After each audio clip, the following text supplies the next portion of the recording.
પરંતુ હવે આપણી સાથે જોડાઈ ગયા છે નુવામા પ્રોફેશનલ ક્લાયન્ટ્સ ગ્રુપના સાગર દોશી. ગુડ મોર્નિંગ સાગર.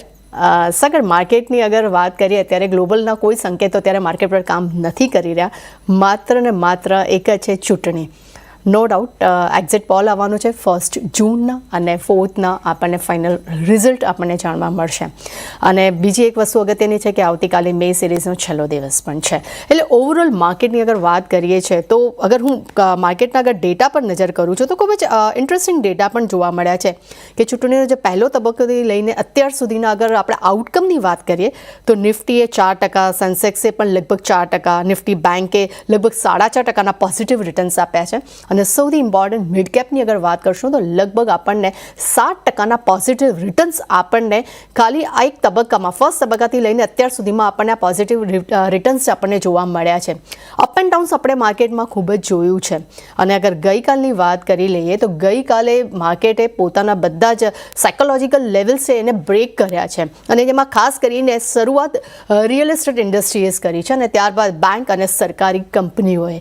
તો ઓવરઓલ હવે અહીંયા માર્કેટનો શું વ્યૂ બની રહ્યો છે? કારણ કે ખૂબ જ વોલેટિલિટી જોવા મળી રહી છે. દિવસ દરમિયાન આપણે 300-400 પોઈન્ટની મૂવ તો આમનામ જ આપણે જોઈ રહ્યા છીએ. સો ગુડ મોર્નિંગ. ઓબ્વિયસલી જે તમે કીધું, હવે આપણે એક બહુ ઇમ્પોર્ટન્ટ ઇવેન્ટના તરફ જઈ રહ્યા છીએ અને ઇવેન્ટનું આઉટકમ આપણે 1 થી 4 જૂન સુધીમાં આપણે જોઈ શકીએ છીએ. હવે ઓવરઓલ માર્કેટ શું ફેક્ટર ઇન કરી રહ્યું છે, માર્કેટે શું મૂવ આપ્યું છે, એના ઉપર એક ડિસ્કસ કરી લઈએ કે લાસ્ટ 3 to 4 મંથ્સમાં આપણે નવેમ્બર-ડિસેમ્બરથી જોઈએ તો માર્કેટ 22,000 થી 22,200 થી રેન્જમાં છે અને અત્યારે માર્કેટ 22,700 છે, વિચ ઇઝ 3 to 4% નું મૂવ આવ્યું છે. અને અપડાઉન જે તમે કીધું એ ઓબ્વિયસલી 3 to 4 રાઉન્ડ આપણે નીચેમાં 21,700-800 જોયું, ઉપરમાં 22,700-800 ના લેવલ બી જોયા. સો આ એક રેન્જમાં ટ્રેડ કરી રહ્યું છે. મેજર મૂવ આપણે કહીએ કે પ્રી ઇલેક્શન રેલી જે આપણે નથી જોઈ, આપણે 3 to 4% કાઇન્ડ ઓફ મૂવ જે જોયું છે. સ્મોલ કેપ, મિડ કેપમાં આપણે એક રેલી જોઈ ચૂક્યા છે બોટમથી. બટ ઓવરઓલ અગર આપણે જોઈએ કે નવેમ્બર-ડિસેમ્બરમાં બી આપણે મોર ઓર લેસ 3-4% ડાઉન જ હતા, મતલબ બહુ મોટું મૂવ આપણે જોવા નથી મળ્યું. અગર આપણે હિસ્ટોરિકલ ડેટાની વાત કરી લઈએ 2004, 9, 14, 19 આ જે બી ઇલેક્શન ફેઝ છે ત્યારે વોલેટિલિટી રહી છે. હવે આ કરંટ માર્કેટમાં વોલેટિલિટી શું ફેક્ટર ઇન કરી રહી છે? જેમ કે આપણે જોઈએ છે કે 6 જૂન વાળી એક્સપાયરી, 5 જૂન વાળી બેંક નિફ્ટીની એક્સપાયરીમાં ઓલમોસ્ટ 3 to 4% નું માર્કેટ ડિસ્કાઉન્ટિંગ કરી રહ્યું છે કે આ ઇવેન્ટ છે જે નિફ્ટી છે એ 334 ના આઈવીસ પર ટ્રેડ કરી રહ્યું છે, બેંક નિફ્ટી છે એ 40s ના આઈવી પર ટ્રેડ કરી રહ્યું છે, વિચ મીન્સ કે માર્કેટ આ ઇવેન્ટને 4 થી 5% નું મૂવ ડિસ્કાઉન્ટ કરીને ચાલી રહ્યું છે કે either side market 3 to 4% yeah 5% maximum move માં થઈ શકે છે. અને હિસ્ટોરિકલી ડેટા બી જોઈએ તો આપણે ઇલેક્શન પછીના 3 મંથ્સનું રિટર્ન જોઈએ, આપણે એવરેજ રિટર્ન કાઢીએ તો લાસ્ટ 5 ઇલેક્શનના પછી ઓન એન એવરેજ 6 to 7% નું મૂવ છે. સો ઓબ્વિયસલી એક મેજર ઇવેન્ટ છે, બટ મેજર ઇવેન્ટનું આઉટકમ આટલું મેજર નથી કે વન સાઇડેડ મૂવ આપણે જોયું હોય. નેક્સ્ટ 6 મંથ્સમાં ઓન એન એવરેજ 6% મૂવ છે, વિચ ઇઝ ફેર. મતલબ મને લાગે છે કે આ એક ઓલરેડી જે માર્કેટ ડિસ્કાઉન્ટ કરીને ચાલી રહ્યું છે એ ઓલરેડી ડિસ્કાઉન્ટેડ છે માર્કેટમાં. નવા સરપ્રાઇઝ મૂવ આવા ડિફિકલ્ટ છે. જે હિસાબથી આઈવીસ 34-35 છે એ હિસાબથી ઓલરેડી માર્કેટે ફેક્ટર ઇન કરી લીધું છે કે જે રિઝલ્ટના આઉટકમ જે આવવાના છે એ આ રેન્જમાં જ રહેશે. 3 to 4-5% ના માર્કેટથી વધારેનું મૂવ નથી લાગતું. જે કરંટ ઇન્ડિયા વિક્સ છે એ 24-25 છે, એ જે હમણાં કાલની એક્સપાયરી છે, પછી ઓન એન એવરેજ આ જે નેક્સ્ટ એક્સપાયરીનું આઈવીસ છે જે ઇન્ડિયા વિક્સ વોલેટિલિટી છે એ 34-35 છે, વિચ મીન્સ કે ઓન એન એવરેજ નિફ્ટીમાં 1,000 પોઈન્ટનું મૂવ અને બેંક નિફ્ટીમાં 2,000 પોઈન્ટનો મૂવ 4 જૂન સુધી લાગી રહ્યો છે. ઓવરઓલ માર્કેટની વાત કરું ખાલી ટેકનિકલી તો નીચેમાં જે 22,400-500 ની એક ડિમાન્ડ ઝોન છે ત્યાંથી મને લાગે છે કે આ એક કરેક્શન ત્યાં એન્ડ થવું જોઈએ 22,400 થી 500 ની રેન્જમાં, અને ત્યાંથી એક પાછું અપસાઇડ મોમેન્ટમ ચાલુ થઈ શકે છે. ઓવરઓલ સેક્ટર અને સ્ટોક સ્પેસિફિક મોમેન્ટમ સારું છે, રોટેશન સારું છે. સો નવા કાઉન્ટર જે નવા બ્રેકઆઉટ્સ આવી રહ્યા છે, કન્સોલિડેશનમાં નથી નીકળી રહ્યા છે, કરેક્શન ખતમ થઈ રહ્યા છે, તે આઈડિયલી જે બોટમ આઉટ સ્ટોક્સ છે એ આપણે ફોકસમાં રાખીને જોવું જોઈએ અને તેમાં એકવાર બેટ લેવી જોઈએ. સો જે બોટમ આઉટ સ્ટોક છે એ એક પ્રેફરેબલ છે બીકોઝ કે વોલેટિલિટી ગોઈંગ ફોરવર્ડ રહેવાની છે અને આઈવીઝ મેન્ટેન રહેશે 30-35. સો બોટમ આઉટ સ્ટોક પર ટ્રેડ કરવું બેટર છે રેધર દેન બ્રેકઆઉટ સ્ટોક પર. તો for the time being next 1 મંથમાં બ્રેકઆઉટ સ્ટોકને અવોઇડ કરી અને એક બોટમ આઉટ ફોર્મેશનમાં રિવર્સલ સ્ટોકને પ્લે કરીએ. જ્યારે બી આઈવીઝ હાઈ હોય ત્યારે રિવર્સલ સ્ટોકમાં વધારે મોમેન્ટમ આવે છે કમ્પેર ટુ બ્રેકઆઉટ સ્ટોક્સમાં. સો મારું વ્યૂ છે કે સેક્ટર સ્પેસિફિક હજી બી આપણે એક ઓપોર્ચ્યુનિટી મળી શકે છે, બટ ઓવરઓલ માર્કેટમાં ઓલરેડી માર્કેટ ડિસ્કાઉન્ટ કરીને ચાલી રહ્યું છે. 3-4% મૂવ છે હિસ્ટોરિકલી ડેટાના હિસાબથી, જ્યાં વધારે ઓપોર્ચ્યુનિટી નથી લાગતી. સો સેક્ટર સ્પેસિફિક જ્યાં નવા સેક્ટર્સ બને છે ત્યાં આપણે ટ્રેડ કરી શકીએ છીએ. ઓકે, તો ખાસ કરીને સાગર તરફથી અત્યારે માર્કેટમાં ખાસું એવું આપણને રોટેશન તો જોવા મળી જ રહ્યું છે, પરંતુ નિફ્ટી માટે તેઓ 22,400 સુધીના ત્યાં એક સ્ટ્રોંગ સપોર્ટ તેમને નિફ્ટી 50માં લાગી રહ્યો છે. સાગર, બીજું એક કાઉન્ટર આજે ખાસ ફોકસમાં છે, જે આજે બ્લોક ડીલ થઈ છે પીએનબી હાઉસિંગ ફાઇનાન્સમાં, અને ત્યારબાદ આ કાઉન્ટરમાં લગભગ આપણને 4%થી વધુનો ઘટાડો આપણે જોઈ રહ્યા છે. લગભગ આપણને 1.6 કરોડનો આપણને બ્લોક ડીલ થતી જોવા મળી છે, અને એને હું અગર ઇક્વિટી વાઇઝ વાત કરીએ તો લગભગ 6.8% ઇક્વિટીઝનો સોદો આપણને થયો છે. અત્યારે 6% નીચે છે. અત્યારે 740ની આસપાસ આ કાઉન્ટર કામ કરી રહ્યું છે, અને 780ના તેને લો, 728ના લો પણ બનાવ્યા છે. તો પીબી હાઉસિંગ ફાઇનાન્સને લઈને અહીંયા શું મત બની રહ્યો છે? કારણ કે અત્યારે આમ જોવા જાય તો એનબીએફસી સેક્ટર્સ અત્યારે પૂરું જ અત્યારે ઘણું જ એક દબાણ સાથે કારોબાર કરતો જોવા મળી રહ્યો છે. સો ઓવરઓલ સેક્ટરની વાત કરીએ તો રિસેન્ટલી આપણે ઇન્ડિયન બોન્ડ યીલ્ડમાં 7% નીચેનો એક ટ્રાયંગલ બ્રેકડાઉન બી આવ્યું છે. તો મને લાગે છે મોરઓરલેસ હવે આ બધા સેક્ટર્સ સેટલ થઈ જશે. જે બી ઇન્ટરેસ્ટ સેન્સિટિવ કાઉન્ટર્સ છે એ બધામાં મોમેન્ટમ પાછું આવી શકે છે. આ ઓવરઓલ ફાઇનાન્શિયલ કાઉન્ટરનું વ્યૂ છે. બટ અગર આપણે પીએનબી હાઉસિંગની વાત કરીએ તો પીએનબી હાઉસિંગમાં મને લાગે છે કે ઓવરઓલ 720 to 25ની રેન્જ આજે છે એ લાસ્ટ 4 મહિનાની બોટમ છે. તો મને લાગે છે આ એક બોટમ પર આવે તો 720-25ના રેન્જ પર 700ના સ્ટોપ લોસ સાથે લોંગ કરી શકીએ છીએ. અને જે ઉપરમાં રેન્જ છે એ 760 to 770ની છે. મેજર આ કાઉન્ટરમાં કોઈ ટ્રેન્ડ નથી દેખાતું એઝ ઓફ નાઉ, અનલેસ કે 800ને ક્રોસ કરી જાય. અને ફોર ધ ટાઈમ બિંગ આ રેન્જમાં જ પ્લે કરવું બેટર છે. 720 to 25 લોંગ, 700નો સ્ટોપ લોસ રાખી 760 to 770. મને આ કાઉન્ટરમાં કોઈ મેજર ટ્રેન્ડ હમણાં આજના કાઉન્ટરને જોઈને લાગતું નથી કે કોઈ મેજર ટ્રેન્ડ ઓલરેડી એક્ઝિસ્ટિંગ છે. ખાસ કરીને સાગર તરફથી પીબી હાઉસિંગ ફાઇનાન્સ માટે તો બાય ડિપ્સની સલાહ આપી રહ્યા છે. અગર આ કાઉન્ટર 720-725ની આસપાસ આવે છે તો ત્યાં તમે ખરીદી કરી શકો છો. સ્ટોપ લોસ 700ના રાખવાની સલાહ આપી રહ્યા છે, અને ઉપર ટાર્ગેટ તેઓ 760-770ના તેઓ આપી રહ્યા છે. પરંતુ લે નાનકડો બ્રેક બાદ નજર કરશું અન્ય શેર પર.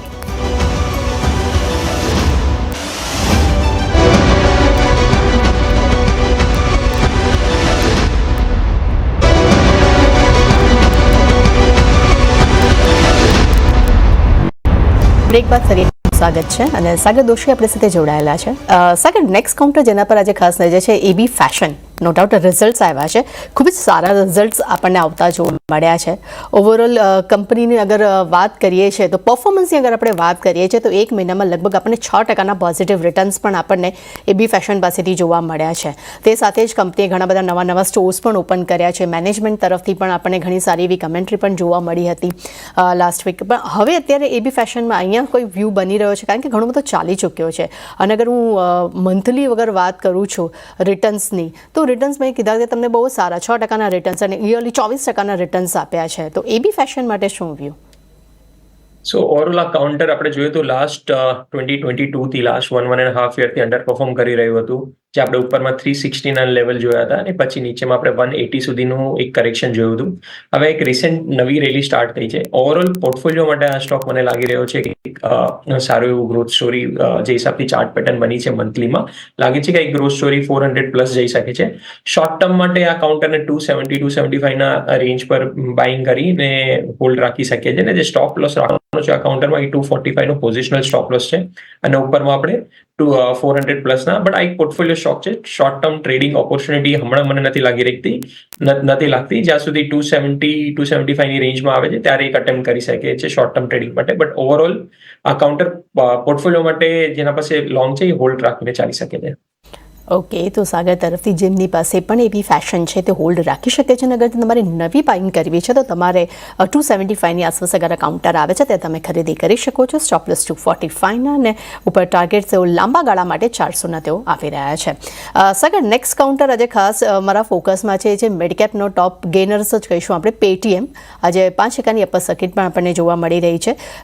એકચ્યુઅલી ન્યૂઝ એવા હતા કે અદાની ગ્રુપે વીએસ શર્મા, જે તેમના ફાઉન્ડર ચેરમેન જે છે તેઓ હિસ્સો ખરીદવાની જે વાત આવી હતી તેને હવે તેઓ ત્યાં ડિક્લાઇન કરી છે કે એવા કોઈ પણ સમાચાર નથી. અને આ સમાચાર બાદ હવે આ પેટીએમમાં અત્યારે આપણને સારું એવું બાઉન્સ બેક જોવા પણ મળી રહ્યું છે અને એનબીએફસી તરફથી પણ ઘણી બધી થોડી રાહત પણ હવે આપણે પેટીએમમાં જોઈ જ રહ્યા છીએ. તો ઓવરઓલ પેટીએમને લઈને હવે અહીંયા શું વ્યૂ બને છે? સો ઓવરઓલ આ કાઉન્ટર હજી બી એક ટ્રેડિંગ રેન્જમાં ટ્રેડ કરી રહ્યું છે. નીચેમાં જે આપણે બોટમ જોઈ આપણે ટ્રિપલ બોટમ ફોર્મેશન બી કહી શકીએ અરાઉન્ડ 310 અને ત્યાંથી ઉપરમાં આપણે જે રેન્જ જોઈ રહ્યા છે આ કાઉન્ટરમાં 420 સુધીની છે. આપણે એક્ઝેક્ટ ઇન બિટવીનની રેન્જમાં છે પણ મને લાગે છે આ એક બોટમ આઉટ ફોર્મેશન બની રહ્યું છે અને નીચેમાં 330 340નું ઝોન એક ડિમાન્ડ ઝોન બની રહ્યું છે અને ઉપરમાં આપણે 440 450 સુધીના લેવલ જોઈ શકીએ છીએ. તો આ કાઉન્ટરમાં 320 330ના એક બોટમ ફોર્મેશન માની અને ઉપરમાં 400 420 સુધી આપણે એક ટ્રેડિંગ બેટ લઈ શકીએ છીએ. બટ ઓવરઓલ બીજું લોંગ ટર્મ માટે આ કાઉન્ટરમાં કોઈ મેજર વ્યૂ નથી બની રહ્યું. ઓકે, તો સાગર તરફથી ખાસ કરીને પેટીએમ માટે શોર્ટ ટર્મ માટે તેઓ ખરીદીની સલાહ આપી રહ્યા છે. ઉપર ટાર્ગેટ 420 સુધીના તેઓ આપી રહ્યા છે.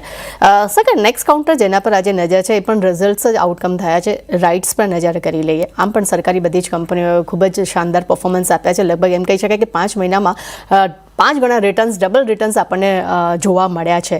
અને આજે પણ અગર કંપનીના હું રિઝલ્ટ્સ પર નજર કરું છું તો રિઝલ્ટ થોડા નેગેટિવ આપણને જોવા મળ્યા છે પણ કાઉન્ટર અત્યારે જે છે ત્યારે પોઝિટિવ ઝોનમાં આવી ગયું છે. ઓપનિંગ તો ખૂબ જ નેગેટિવ થઈ હતી, ગ્રાફ પર પણ જોઈ રહ્યા છીએ. લગભગ 694નો લો બનાવ્યો હતો ને અત્યારે હવે 700ની બહાર અને આસપાસ આવી ગયું છે. તો રાઇટ્સ લિમિટેડ માટે હવે અહીંયા શું વ્યૂ? સો કાઉન્ટર ઓબ્વિયસલી એક અપટ્રેન્ડમાં છે, હાયર હાઈસ બનાવી રહ્યું છે. જે રિસેન્ટલી કરેક્શન થયું છે એ ટાઈમ કરેક્શન થયું છે. જાન્યુઆરી પછી આપણે જે કરેક્શન જોયું છે it's a time correction rather than a price correction. અને કાઉન્ટર હવે બોટમ આઉટ ફોર્મેશન બી બનાવી રહ્યું છે. જે તમે કીધું કે અરાઉન્ડ 695ની અરાઉન્ડ ઓપન થયું હતું વિચ ઇઝ 20 DMA એકવાર ઓપન થઈને રિવર્સલ પેટર્ન બનાવી રહી છે. અગર આ 730ની ઉપર ક્લોઝિંગ આપે છે તો આમાં એક સારું એવું પાછું નવું બાઇંગ સ્ટાર્ટ થઈ શકે છે અને નવું એક ફ્રેશ બ્રેકઆઉટ આવી શકે છે.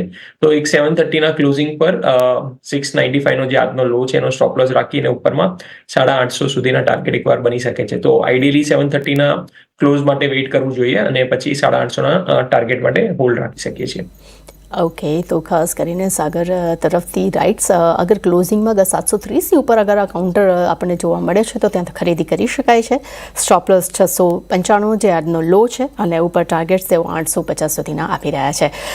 સાગર, નેક્સ્ટ કાઉન્ટર જેના પર અત્યારે મારી ખાસ નજર પડી રહી છે, હું પૂરા તો વાત કરવા માંગુ છું બ્રેન્ટ ક્રૂડને લઈને. અત્યારે $85 પાછું નીકળી ગયું છે અને અગર હું લેવલ્સની વાત કરું તો લગભગ 4 મહિનાના સ્તરની ઉપરથી નીચલા સ્તરેથી એક શાનદાર રિકવરી આપણને બ્રેન્ટ ક્રૂડમાં જોવા મળી છે.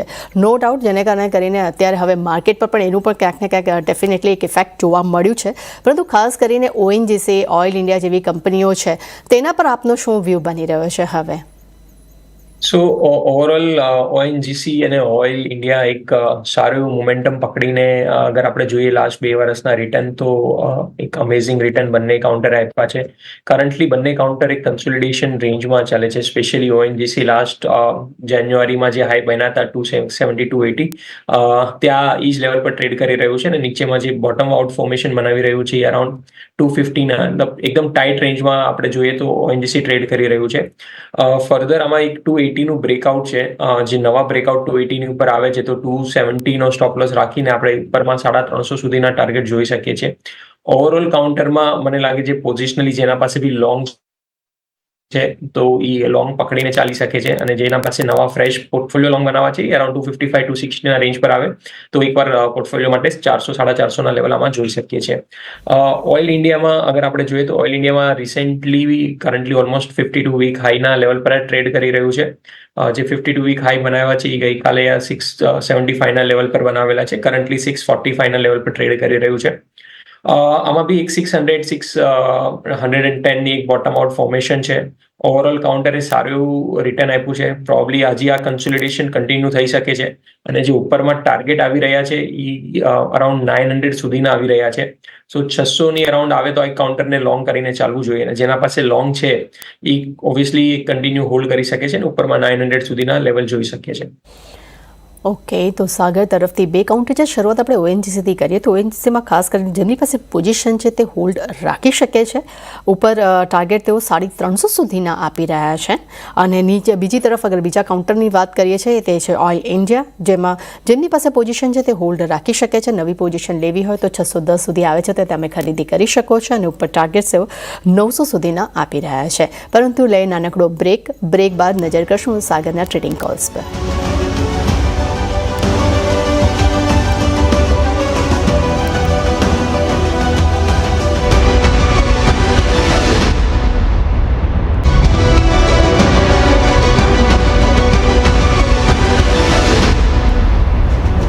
બ્રેક બાદ ફરી આપનું સ્વાગત છે. અને સાગર દોશી આપણી સાથે જોડાયેલા છે. સમય થઈ ગયો છે ટ્રેડિંગ કોલ્સ જાણવાનો. સાગર, આપના તરફથી આજે કયા ટ્રેડિંગ કોલ્સ બની રહ્યા છે?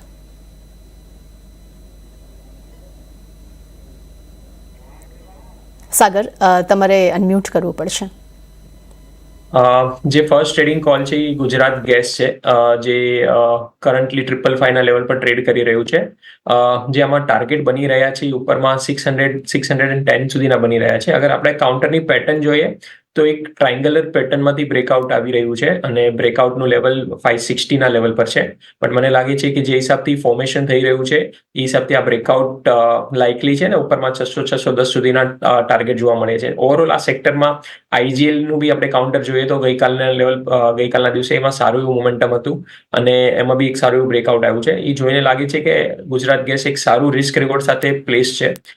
જેમાં સ્ટોપલોસ રાખવાનો છે લોંગમાં 540 નો રાખવાનો છે ને ઉપરમાં આપણે 610 ના લેવલ સુધી જોઈ શકીએ છીએ. તો આમાં એક રિસ્ક રિવોર્ડ એક સારું એવું છે અને આ કાઉન્ટર કરન્ટલી માર્કેટથી આઉટ પરફોર્મ કરી રહ્યું છે અને માર્કેટમાં કરેક્શનમાં આનું રિવર્સ મોમેન્ટમ છે. તો મને લાગે છે કે એક કન્ટિન્યુએશન મોમેન્ટમ રહી શકે છે અને ઉપર આપણે આરામથી 610 ના લેવલ જોઈ શકીએ છીએ. સેકન્ડ કાઉન્ટર છે એ એક રિસ્ક રિવર્સલ ટ્રેડ છે જે ઇન્ડિયા સિમેન્ટનું છે. અગર આપણે ઓવરઓલ સિમેન્ટ કાઉન્ટરની વાત કરીએ તો લાસ્ટ 1-2 વીકમાં આપણે સારું એવું મોમેન્ટમ જોયું છે. અલ્ટ્રાટેક, ગ્રાસિમ, એસીસી, અંબુજા. ઇન્ડિયા સિમેન્ટમાં આપણે ઇનફેક્ટ કરેક્શન જોયું છે. ઉપરમાં 270-280 ના લેવલ જોયા હતા આપણે જાન્યુઆરી ફેબ્રુઆરીમાં, ને આપણે નીચેમાં રિસેન્ટલી 200 ના લેવલ બી જોયા છે. હવે એક સ્મોલ ટ્રાયંગલ પેટર્નમાંથી બ્રેકઆઉટ આવ્યું છે. 20 DMA ની ઉપર ક્લોઝિંગ આવી રહ્યું છે. 215-216 ની રેન્જમાં ટ્રેડ કરી રહ્યું છે કાઉન્ટર. કરન્ટલી 208 ના લેવલનો સ્ટોપલોસ રાખીને આપણે ઉપરમાં 230-232 ના લેવલ બી જોઈ શકીએ છીએ. સો આ એક શોર્ટ ટર્મ ટ્રેડ છે જે 230 અને 235 ની રેન્જ સુધીમાં ઇન્ડિયા સિમેન્ટ લાગી રહ્યું છે. વેરેઝ ગુજરાત ગેસ લાગી રહ્યું છે કે 15-20 days kind of long term થોડું 20% કાઇન્ડ ઓફ મૂવ આપણે જોઈ શકીએ છીએ ઓવરઓલ. સો આ બંને કાઉન્ટર પર એક નજર રાખવી જોઈએ. ઓકે, તો સાગર તરફથી બે કાઉન્ટર છે. પહેલું કાઉન્ટર છે ગુજરાત ગેસ, જેમાં તમારે 610ના તમને ટાર્ગેટ્સ આપ્યા છે. ઉપર નીચે સ્ટોપલોસ તમારે 540નો રાખવાનો રહેશે. અને સેકન્ડ કાઉન્ટર છે એ છે ઇન્ડિયા સિમેન્ટ, જેમાં તમારે 232ના તેઓ લક્ષ આપી રહ્યા છે અને સ્ટોપલોસ તમારે 208નો રાખવાનો રહેશે. સાગર, બીજા આજે ખાસ એક ફોકસમાં છે એ છે આઈટીસીને લઈને. પહેલાં હું સમાચાર વિશે થોડીક માહિતી આપી દઉં કે કંપનીને આઈટીસીના જે હોટલ્સ ડીમર્જરને એક મંજૂરી મળી ગઈ છે. તેમને સીસીઆઈ પાસેથી મંજૂરી મળી છે. આમ તો ઓગસ્ટ 2023માં બોર્ડ પાસેથી તો મંજૂરી મળી જ ગઈ હતી, પરંતુ આજે સીસીઆઈ પાસેથી મંજૂરી મળી છે. અને શેરધારકો પાસે હાલમાં જે આઈટીસી જે હોટલ જે છે એનો જે બાકીનો હિસ્સો છે તે 60% રહેશે અને આઈટીસી પાસે 40% રહેશે. અને એટલું જ નહીં, એ પણ આપણે જણાવી દઉં કે આઈટીસીના જે શેર હોલ્ડર્સ છે તેમને પેરેન્ટ કંપનીના 10 શેરની સામે આઈટીસી હોટલ્સનો 1 શેર મળશે. પરંતુ આજે અત્યારે આપણે જોઈ રહ્યા છે કે અત્યારે કાઉન્ટર સવારે તો પોઝિટિવ ઝોનમાં હતું અને ફરી હવે ત્યાં એક નીચે આપણને કારોબાર કરતું જોવા મળી રહ્યું છે. અને જ્યાં બિઝનેસની જ વાત કરીએ છીએ તો આઈટીસીને ખાસ કરીને હોટલ બિઝનેસથી લગભગ 3-4% જે એમને જે ઇન્કમ જે સોર્સ જે છે તે આપણને જોવા મળે છે, જે એનો ઓવરઓલ હિસ્ટોરિકલ ડેટા છે. તો આઈટીસીને લઈને અહીંયા શું વ્યૂ બની રહ્યો છે? સો ઓવરઓલ આઈટીસીની વાત કરીએ તો આઈટીસી 21માં જેનું બ્રેકઆઉટ આવ્યું હતું 2022માં 240 ના લેવલથી લઈને આપણે 450 ઓલમોસ્ટ 500 ના લેવલ જોયા. ત્યારથી આ કાઉન્ટર એબીસી જે કરેક્શન ફેઝમાં છે, જે એલિયટ વેવના હિસાબથી એબીસી ફેઝના કરેક્શન છે અને મને લાગી રહ્યું છે આ કરેક્શન અબાઉટ ટુ એન્ડ. તો ઉપરમાં એક પાછું એવું મોમેન્ટમ બનાવી શકે છે. ઓવરઓલ આપણે એફએમસીજી કાઉન્ટર્સ બી જોઈએ. આપણે લાસ્ટ ડિસ્કશનમાં આપણે FMCG counter as a sector discuss કરેલું. મને લાગે છે ઓવરઓલ એફએમસીજી તો ઓબ્વિયસલી એક મોમેન્ટમ બનાવી રહ્યું છે અને આઈટીસીમાં બી એક 440 લેવલ અગર ક્રોસ કરે છે તો આમાં આ એક કરેક્શન ABC નું કમ્પ્લીટ થઈ અને ઉપરમાં આપણે પાછા 470 480 લેવલ જોઈ શકીએ છીએ. Four the time Bing short term માટે આ કાઉન્ટરને અવોઇડ કરવું જોઈએ. 440 લેવલ ક્રોસ કરે તો એક મોમેન્ટમ પકડશે કાઉન્ટર અને 470 480 લેવલ જોઈ શકીએ છીએ. ઓકે, તો ખાસ કરીને સાગર તરફથી આઈટીસી માટે હાલમાં તેઓ અવોઇડની સલાહ આપી રહ્યા છે, પરંતુ અગર આ કાઉન્ટર અગર 440ની ઉપર નીકળી જશે તો આપણને એક સારું એવું બાઇંગ જોવા મળી શકે છે અને ઉપર ટાર્ગેટ તેઓ 470થી 480ના તેઓ આપી રહ્યા છે. સાગર, આપણે ઘણા બધા શેર્સ વિશે ડિસ્કશન કર્યું, આપણા ટ્રેડિંગ કોલ્સ પણ આપણે જાણ્યા. આપણા તરફથી ડિસ્ક્લેમર. સો આમાં આપણે જેવી ટ્રેડિંગ કોલ્સ અને જેવી સ્ટોક ડિસ્કસ કર્યા એમાં મારું પર્સનલ પોઝિશન કાંઈ નથી, બટ અમે અમારા ક્લાયન્ટોને રિકમેન્ડેશન આપ્યા હોઈ શકે તો it is safe to assume કે એ લોકો હોલ્ડિંગ છે. થેન્ક યુ સાગર, મારી સાથે જોડાવા બદલ. તે સાથે જ માર્કેટ લાઈવમાં બસ આટલું જ. મને આપશો રજા. આગળ